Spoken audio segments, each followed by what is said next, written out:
Okay, you know what? I'm going to start because I know you guys have got things to do. So I'm going to kick off with some fairly straightforward Outlook stuff and hope that really helps you. Okay, I'm going to share my screen Thank now. you. Okay. Okay,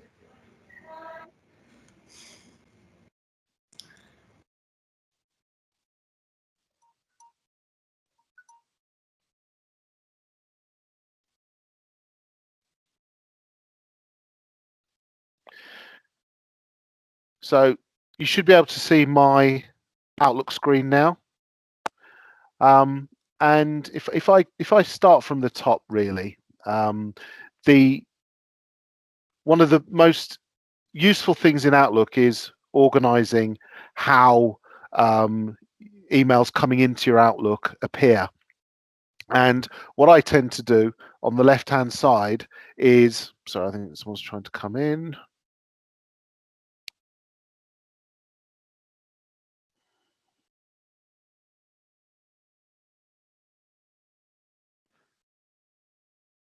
Take you can still hear me, guys. Thumbs up if you can still hear me. Great. Okay, I'll continue. I'll continue. So one of the most useful things I find with Outlook is organizing what messages look like when they come in. And filtering off messages on a day-to-day basis without me having to manually put things in folders. So I'm just going to show you some basic things that hopefully you'll find useful. So on the left-hand side, hopefully you'll recognize the organizational folder structure. Now you'll see my training at Anytech Solutions email address here on the left-hand side. Yours might be called something else, but generally, if you right-click on this folder, you'll be able to see that you can create a new folder.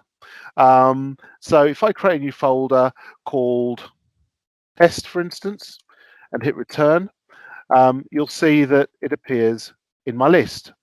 If I want another folder, if I right click on this and say new folder again, and don't worry if I'm going too quickly for you, I'm just aware of time. We are recording the session, so if Teams does its thing, I'll be able to send you a link where you can obviously go through this again and make any notes you need to in your own time. So if I make a new folder called medication and hit return on the keyboard, you'll see I've got a new folder now called medication. So you can quite quickly see how you can rapidly create a folder hierarchy to store all of your messages in Outlook. So some of you, as I say, some of you may already do this. You know, I don't know how much you know and how much you don't know. We did ask for topics, so I'm going to have to just go for it, and hopefully some of it makes sense and is useful. Now, what I've also done is if you also, actually, if I go back, what I sometimes find with Outlook, when I've made loads and loads of folders, quite quickly they become jumbled because they're not in alphabetical order. You can also, by right clicking on this folder here, you can see sort subfolders A to Z. And by clicking on that with a left click, it will then reorganize all of your folders so that they're in alphabetical order. Which is really, really useful.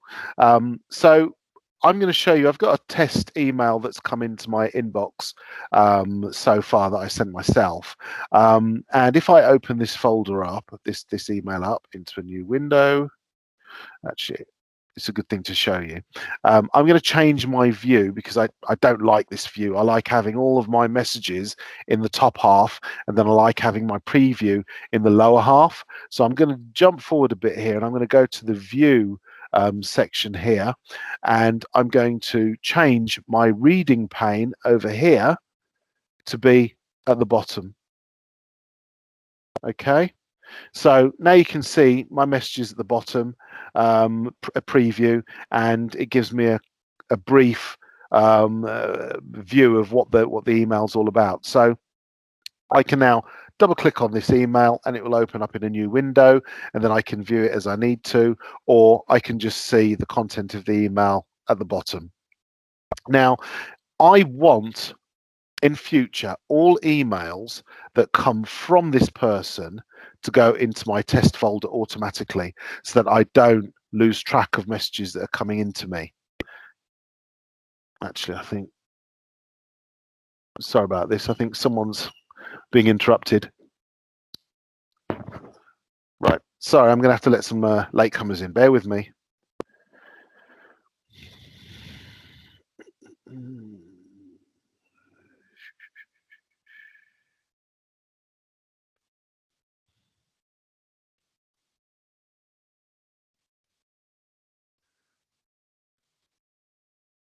Okay, right, I'm going back to the Outlook screen now.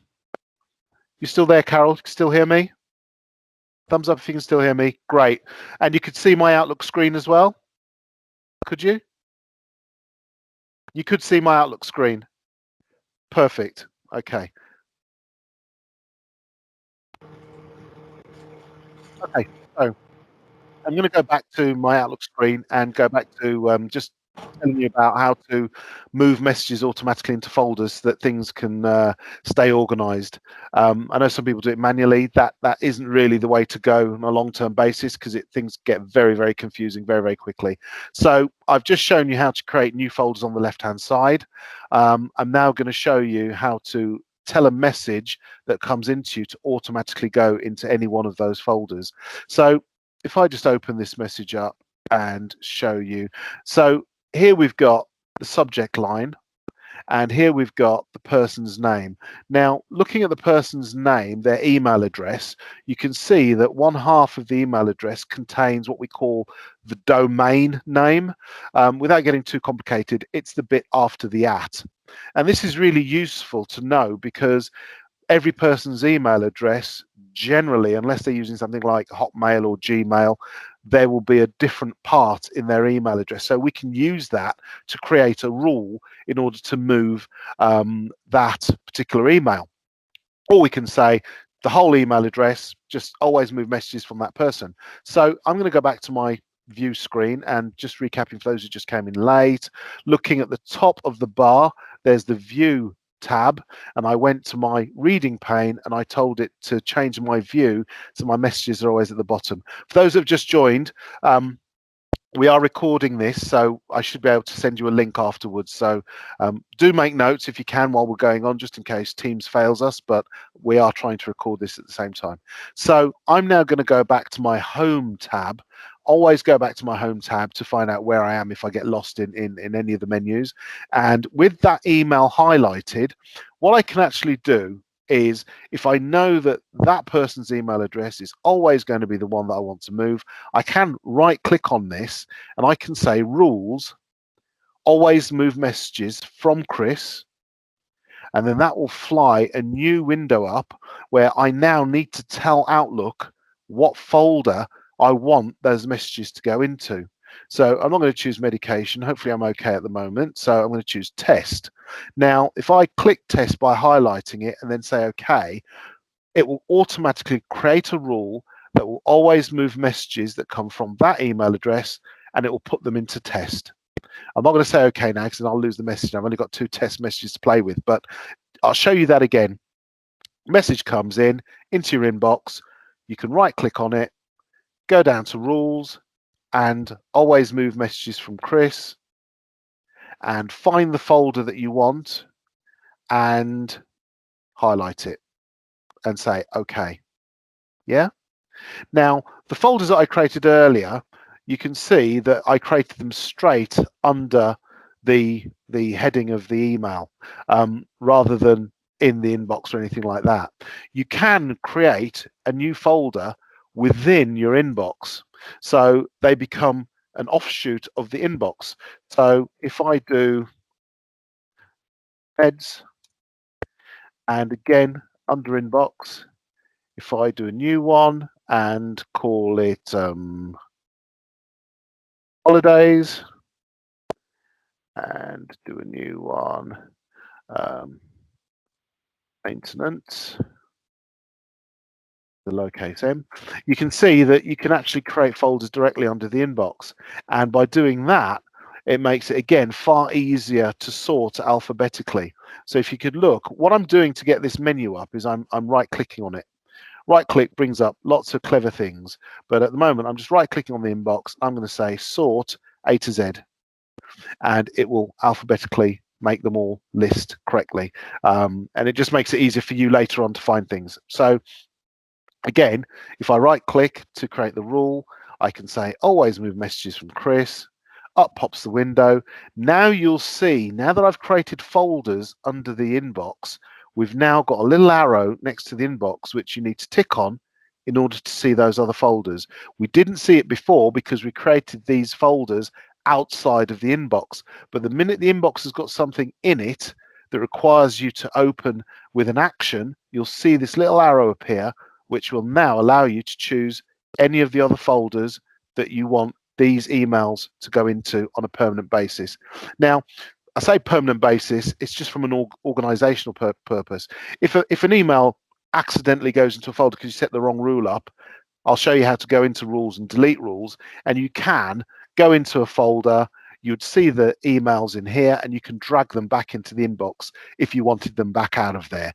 I'm not going to go into creating rules to then move emails back out if you make a mistake, because you'll end up getting yourself in knots. So rules are really powerful when they're done correctly, but if you do try to use them in an advanced way and you get yourself a bit muddled, rules can start doing things that you're unaware of, and it can end up not being so much of a help. So do try and keep it really, really simple. And I'd advise just simply right-clicking at this stage, rules, always move messages from a particular person or that email address, and choose the folder that you want.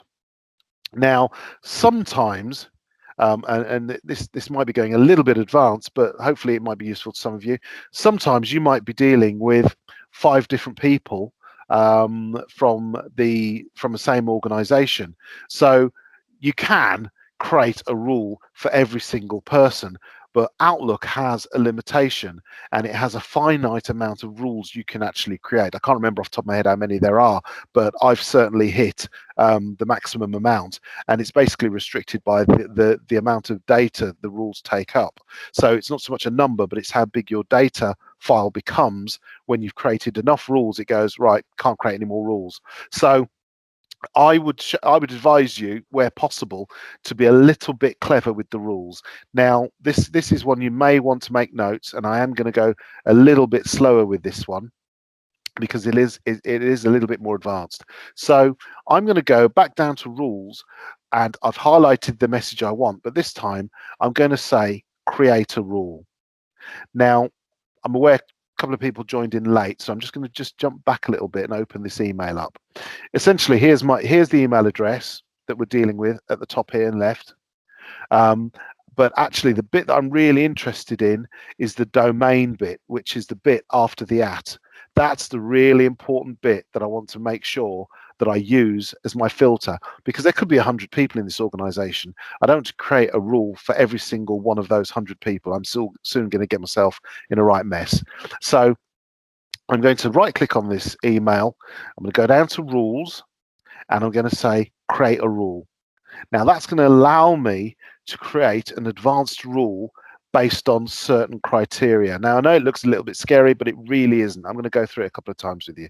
So if I now click on advanced, it will now open an even more scary box. But actually, when you start looking at it, it's really quite straightforward. And basically, we're able to set different types of criteria in order to filter that rule off. So you can see I could choose all emails from Chris, but I've already said the whole reason I'm doing this is because there are lots of people working in that particular company. So that one's not really going to do it for me. I could do with a test email in the subject line. Again, that's not going to do it for me because the next email that comes out might not have test email in the subject line. So really, I want to find something that's going to be pretty much generic for this whole company that's sending the emails, but also something that isn't going to change. And the thing that isn't going to change is going to be specific words in the sender's address. So if I click that one there, that's the rule I'm going to use as my basis for moving all emails that have the mini.co.uk in them into my specific folder. So I'm going to use that as my basis. Now you'll say, well, I've ticked that I want that, but how do I tell it what the domain is that I want it to move? Well, down here, you'll see specific words that's highlighted in blue. Generally, the convention is with sort of computing and internet and all the rest of it, anything highlighted in blue generally can do something. So you're not going to break anything by clicking something. That's the first thing. Don't be scared to click. Just be scared to say OK or enter, because then you're actually committing. So you can always cancel or hit the escape key if you don't like what you see. So I'm going to click on specific words. And what it's looking for is I'm telling it that emails with specific words in the sender's email address, and the specific words are going to be themini.co.uk, and I'm going to add that. And from now on, if I say OK, it's going to look for email addresses that contain the words themini.co.uk. So they're only going to be coming from this one particular company. So I know that's pretty much a good basis for the rule. What do we want it to then do? Well, if I keep going down, I can't see anything else here that is going to help me do what I want to do, because I can't see anything that says it's going to move anything. So I'm going to advance. I'm going to come next.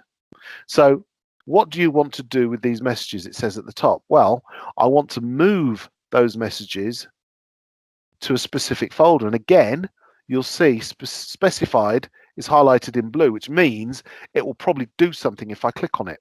So I want to move messages that have themini.co.uk in the sender's address, and I want to move it to a specified folder.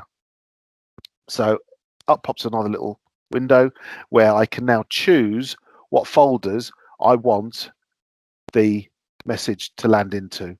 So I choose the folder that I want to use. I say OK.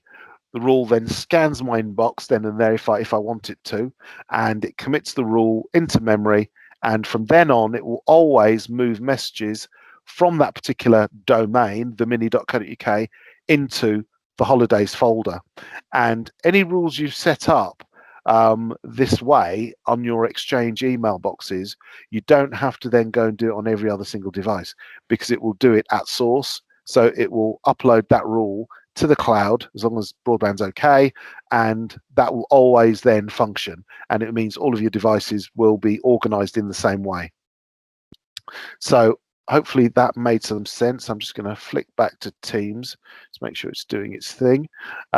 Did that make sense to you all? Where rules go when you create them, because you might end up in a situation where you need to manage the rules that you create. So I will just very quickly just create this rule. Always move rule message to Chris, put in holidays, say OK. That email disappeared because it's straight away gone into holidays. So it's already filtered it off and put it in holidays. I'm now going to go into my rules, because for some unknown reason I've made the rule, it's wrong. I don't want it to keep running. I'm going to go into manage rules and alerts. And here you'll see the first rule with a tick next to it. And it's moving, the action is that it's moving an email. I don't want that rule to run anymore. For some unknown reason, I did it wrong. I don't want it anymore. I want to change things. So I'm just going to take... Chris? Oh, yes, better. I'm just going to take the tick out of that box and say apply and say OK. So that's disabled that rule until I turn it back on. I don't have to turn it back on. I could even go back into that manage rules and alerts, highlight that rule and delete it. If I say delete, there we go. So that rule's gone. So if you do create a rule and you don't want it anymore, it's not a one-way street. You can go in there and get rid of it. So anyone joining, do they want me to go through that again? No. Okay. So look, what else is useful in here that I think will help you? Renaming folders that you've created, sometimes that's useful. But bear in mind, if you've created a rule that's moving emails into a particular folder and you then rename that folder after the event, you will inadvertently break the rule.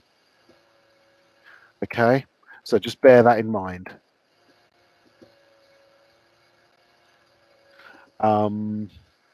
Moving folders around, not really necessary, but you can click and hold and move folders. You can move them out of the inbox and move them into different areas if you do want them more visible. I've never done it in God knows how many years, but you know, I like the folders where they are. but sorting is definitely one that I would use very, very often. We've gone through different sort of views with reading emails. You've got lots of different ways you can have your folder panes minimized or normal. I tend to prefer mine normal. It just makes it a lot easier to see and deal with things. That's just what I prefer. But if you're on a really small screen, sometimes it does help to minimize so that you can have more area to view your messages. I generally leave it on there. Some people prefer the messages to be on the right-hand side with emails running down the middle. Again, that's quite useful. For some people, they prefer it that way. It's just my personal choice. I like having my messages at the bottom. Calendar. I don't know how many of you use calendars with each other. We use them pretty extensively as a way to organize ourselves. And there is no limit as to how many calendars you can create for yourself or for people you want to work with. So, and again, apologize if this is too basic, but we didn't have any topics. So I'm just going to try and cover off as much as I can. So I've just got into my calendar view. I'm simply going to double click on today's date, and I'm going to create a subject for this diarized. So if I say finance and location, I tend to not bother with, but if I just say Chris's desk, and then rather than have it on all day, I'm going to choose a specific time to have this particular meeting. It's going to last for half an hour. I'm happy with today's date. And then I want to invite people. So I'm going to invite myself and I'm going to send it. So there I've put my first meeting in today. That will go to the recipients. They'll receive an invitation to attend. And when they do attend, I'll then get a notification to say that they've accepted it. And we'll get reminders, etc. Now you can customize the sort of notifications. You can also customize how much lead time you get. I prefer to have more lead time than no lead time, so I'm going to change that to an hour, just to give me an hour for the reminder to come through, and for both of us to have plenty of time to be ready for the meeting. I could, if I wanted to, add multiple people.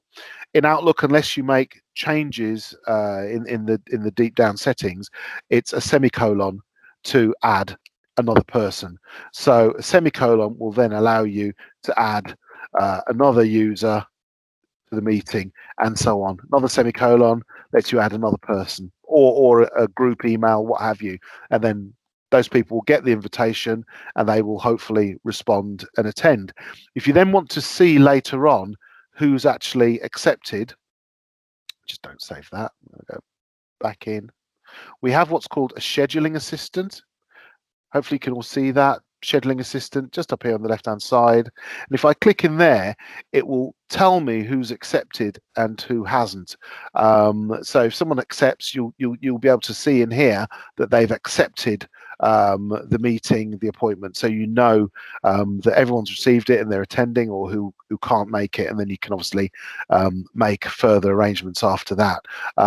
But using calendars as a means to either schedule phone calls, schedule meetings, schedule absolutely anything with anyone is a really good way to organize your day. I rely on it.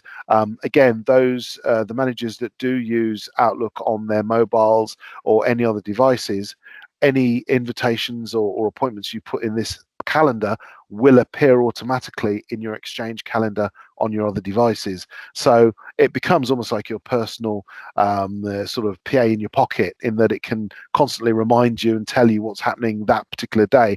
And honestly, I think if you start using the calendar in that basic form, you'll soon realize how important it is and how valuable it is. Anyone who's using the Outlook Web Access, if they're at home, again, you can use this because they will have a slimmed down version of the calendar in their Outlook Web Access. So it allows you to organize far more without necessarily having to constantly phone and constantly email, because you can use the calendar to arrange things that you wouldn't normally otherwise. You can also share your calendar with people. You can share your personal calendar.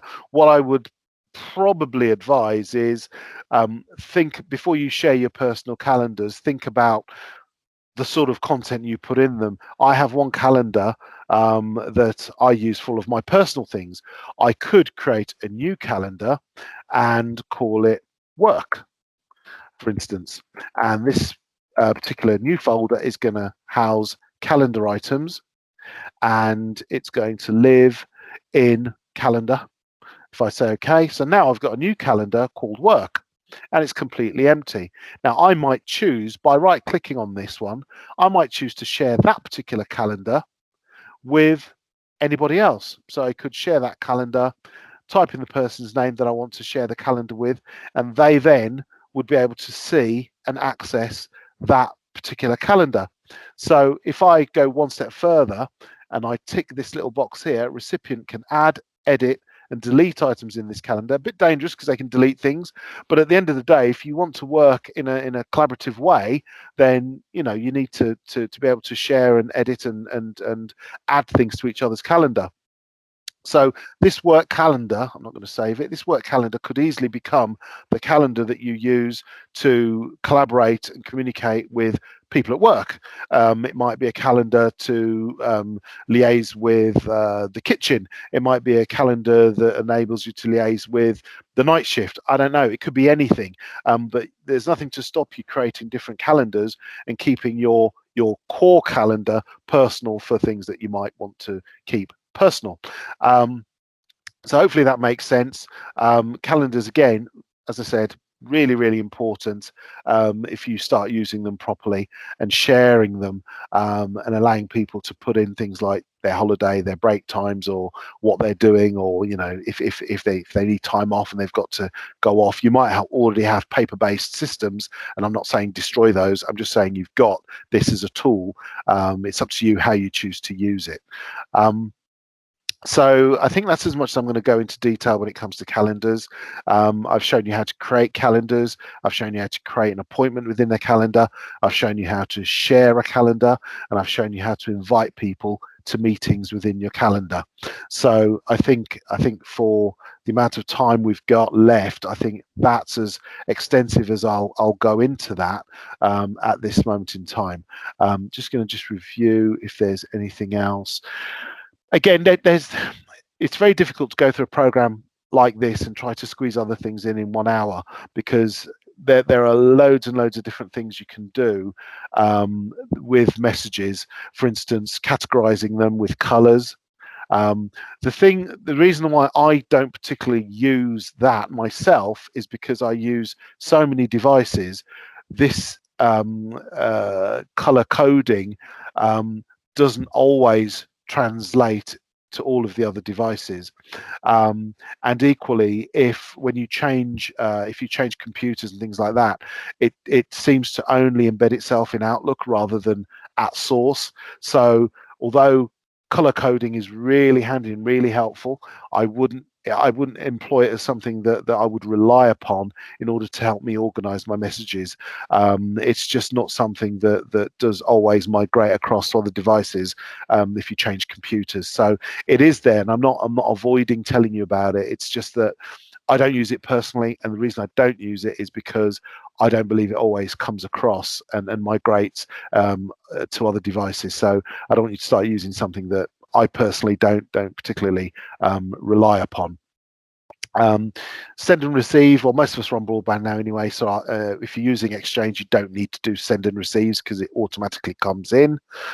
Folders, we've gone through creating folders, moving things into folders automatically, so I won't go through that again.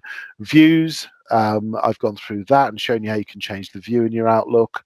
I think at this stage, I think that's as much as I'm going to bombard you with as far as Outlook goes. Calendars we've talked about.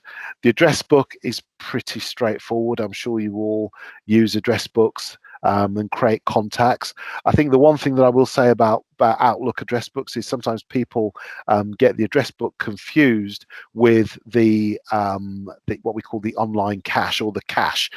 Cache is temporary memory that Outlook uses to store things that you do a lot, repetitive things. So if I go new and I start typing Chris, now this isn't coming directly from the address book. This is coming from the Outlook cache. It knows that I've already created an email and sent an email to chris@themini.co.uk. So just because I see that there doesn't mean it's in my address book, because it isn't. It's just the Outlook cache. So moving from device to device or from computer to computer, or if you get a new computer, if you're thinking these addresses are in your address book, they're not. So don't expect them to be. If you get a new computer, we quite sometimes see it. People say, "Oh, all of my emails don't pop up anymore." That's because they were only held temporarily in cache. If you want an email to be in your address book, then you really need to right-click on it and say "Add to Outlook Contacts." That will then create an entry in your Outlook Contacts for that email address. And just to prove it, if I just put that away and say no, if I go to my contacts, we'll see there's nothing in there. If I go back to my email and say a new email address, start typing, click on that person. If I now right click on that and say add to Outlook Contacts, I can obviously fill in other bits and pieces, but I'm just going to say okay to that and say save. That should now have added it as a new entry in my address book. And there it is, sure enough.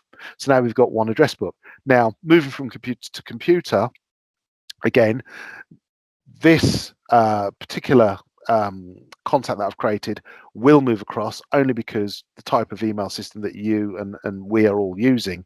But again, there are other types of email systems that still use Outlook, that just because this is in your address book, the address book has to be manually moved. But anyway, I won't. I'll digress. I won't go into much detail about that. Just be warned though that any emails that you see popping up, they're not necessarily coming from your address book. They're coming out of cache. And if you want to keep them in your address book, right click on them, add them to your address book manually, and they will go in there.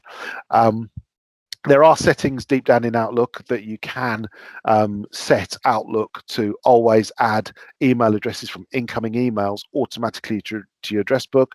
Not something I'd advise. It is possible, but if you wanted something like that, then I would suggest that you contact us via email and ask for us to do that. However, bear in mind, the minute you reply to someone, their email address is going to go into your address book, and you might not always want that. One thing that we did get asked about was syncing OneDrive, and I'm keen to move on to that just so that some of you can see how that should work when it's working properly. So if I just go into my let's log into my Office. This is a temporary demo laptop, so I don't always use it for lots of work things. So I'm just going to go into my OneDrive and show you. So what some of you have mentioned is that your OneDrives don't always sync, and so you're not always seeing the most up-to-date information, and that will generally happen if the broadband is a little bit slow on that particular day, or if it's struggling, you will have issues with your OneDrive syncing. The thing to do then, if you're seeing that you're not, if you realize you're not getting the latest or it's not syncing, you can kick your OneDrive to sync. Or especially if someone says, oh, I'm sharing a new folder with you or what have you, the easiest thing to do is to go to your office.com, sign in with your email address. You see, I just clicked on my OneDrive icon to take me into the OneDrive section. And then at the top, you'll see sync. I won't click on it on this because I don't want all that stuff flying down into my OneDrive on this particular machine, but I could click on sync and it would initiate a syncing of all of the communication that's in that OneDrive. if someone has shared something with you, then you will see it in the shared category on the left hand side. So if I click on shared, I will see anything that people have shared with me or shared by me, and then I could go into that particular folder and say sync. So if I go back to my files, if I go into yeah, that's a really good useful one. As I hover over this folder, you'll see there's 3 little dots. These 3 little dots, believe it or not, I find them a bit subtle, but they allow you to see more actions. It's almost like right clicking. And if I click on that, I can see I can share, I can copy a link, I can request files, I can manage access to that folder. So managers at the top level that perhaps have folders that you want to share with a director or vice versa, you can click on these 3 dots and you can manage the access to that folder. So you can invite people to be able to have specific access to that folder. You can also copy the link to that folder and email it to people. Be a little bit careful with that one. Just make sure you know that you're sharing everything that's in that folder. But generally, if I go inside a folder, if I go into this folder here, there's nothing in it. I need to find a folder with something in it. If I go into desktop, for instance, okay, so that folder there, if I was aware that the folder in my OneDrive didn't have everything that it's showing me online, I could then go up to the sync and it would sync anything that was in that folder that wasn't in my OneDrive. So I think that's something that people have been coming across and struggling with, is folders on their OneDrive not containing what they know should be in there. So I'm just going to go back a few steps. I went into my OneDrive app. I then went into folders. For you, if it's something that someone's shared with you, then go to your shared section as opposed to my file section that I'm in now. I'm only doing that to show you because I've got stuff in there. You then go into that particular folder that you know is missing items in your computer. And then once you're in that folder, go up to sync. And what it does, it tells the system to sync the contents that are in that folder, anything that's missing, sync them with your OneDrive that's on your computer. And then what you will see, depending on your broadband, is your OneDrive in the bottom right-hand corner will start to show you files that it's starting to sync. Again, if you're on slow broadband, it can take some time. I'd probably do it at a time when you're going to go on lunch or something. But certainly that way, it will ensure that your OneDrive is kept up to date on your computers. So if you're told a new folder has been shared with you and you're not seeing it automatically in your OneDrive, go into your OneDrive, office.com, sign in with your email and your password. Go into the area that you know the folder should be. So if it's being shared with you, go to your shared section here. If it's something you're sharing with someone else, obviously it'd be something, you do it differently. But if you're going into shared, go to shared with you, and in there will be the folders that someone has told you that you should have access to, but you couldn't see it. Go into the folder by simply clicking on it and then go to sync. And then that will sync that folder down onto your OneDrive in your computer. Hopefully that's made some sense. I'm just going to, if I can go back to Teams and come back to you.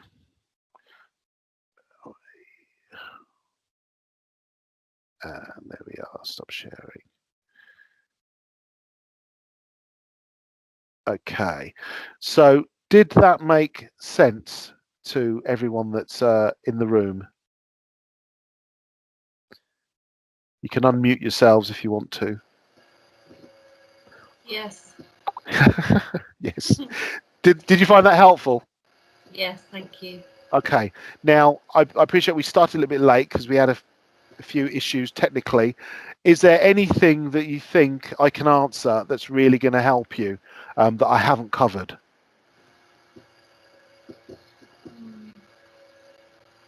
Don't think so. I think so. No? No. Okay.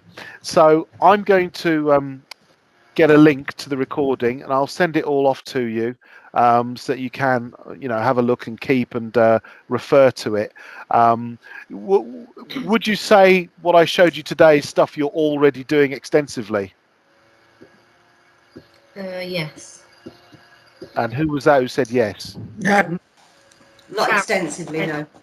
Not extensively. Okay. Well, those that are certainly not using it, I think if you just try to implement a couple of those things, you will really find Outlook becomes a hell of a lot more powerful and becomes a tool that helps you rather than you becoming a manager of your Outlook.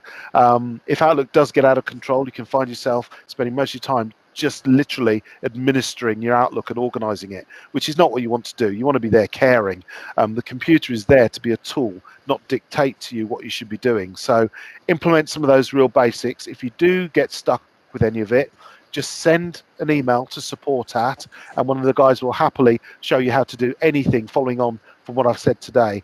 But I would really say, get in on it and start using it. Okay. Okay. Thank you very Thank much. you. No problem. If no one's got Thank any you. other, if no one's got any other questions, I'll let you all get on to do your important work. But as I say, just email support at with any queries, and we're more than happy to continue this on and help you.